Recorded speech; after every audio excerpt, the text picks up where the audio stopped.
So, Shane and I have been talking lately about why people feel the need to tell me to think positive, as if I have somehow caused my multiple sclerosis, fibromyalgia, depression, anxiety, endometriosis, sciatica, any of the things that I have, as if they are my fault. And Shane concludes, and I agree with him, that it's because they want to have some semblance of control over their lives. So if it's my fault that I have these horrible things, then they've done something well and they can continue believing that they are invincible and that they are not going to get any of them. Well, think whatever you want, but disability isn't discriminant. It attacks whoever it wants, whenever it wants. Well, I mentioned the last one with Alex about this guy that I felt like I owed him sex, and he stole my book, and he got in touch with me, and I hadn't really told a lot of people about him because it was embarrassing. Why did I feel like I owed him anything? For 34 years, I hadn't given in to sex.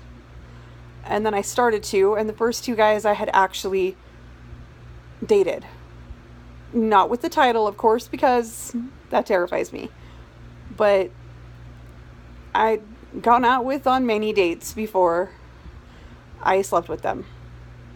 But that guy, he cleaned my house for a few days. And I didn't like him, and I wasn't attracted to him. But I'm like, well, this is what people do. And I guess I owe it to him now. That was really what I thought. And then he came in my face, and I was like, I don't like that. And he was like, well, I'm more sexually experienced than you, and this is what sex is. And I was like, but I don't like that. So, and then I tried to think about, like, well, it was consensual. But I felt like I owed it to him. And then I'm like, well, is it possible that I was raped? And then I'm like, no, I wasn't, because I wouldn't put myself in that situation.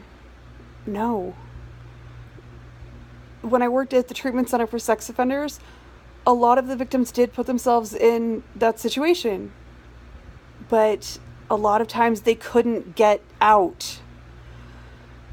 I went to Germany years ago with a foster sister who had been molested by her father, and we knew this. And she promised us that we would be staying with her mother. And we didn't. We stayed with her father. And she walked around her father's house in her bra and underwear. She kept the bathroom door not only unlocked but slightly ajar when she took a shower. She'd walk around and slap him on the ass. Okay, when she was a little child, no, it was not her fault. But as an adult, when she'd been away from that behavior for years, she'd been living with us for 6 years at that point. Yeah, that was her fault. I really did feel like she was asking for it. Fortunately, he never touched me, but he alluded to it several times, and you don't get to choose your reaction, fight, flight, or freeze. I froze every time he came near me. Yeah, I was a brown belt in martial arts at the time, and I could have kicked his ass. But I wouldn't have. I would have frozen. So if this guy that I felt like I owed sex to, well, if it really wasn't consensual, if I'm just telling myself it was consensual to make myself feel better, you don't get to choose your reaction. No, it was consensual, but all these things about how not to get raped, they're making it out to be like we have some sort of control over the situation. We really don't. We have some, like when you meet a guy from online, don't go to his house at 10 o'clock at night, dumbass.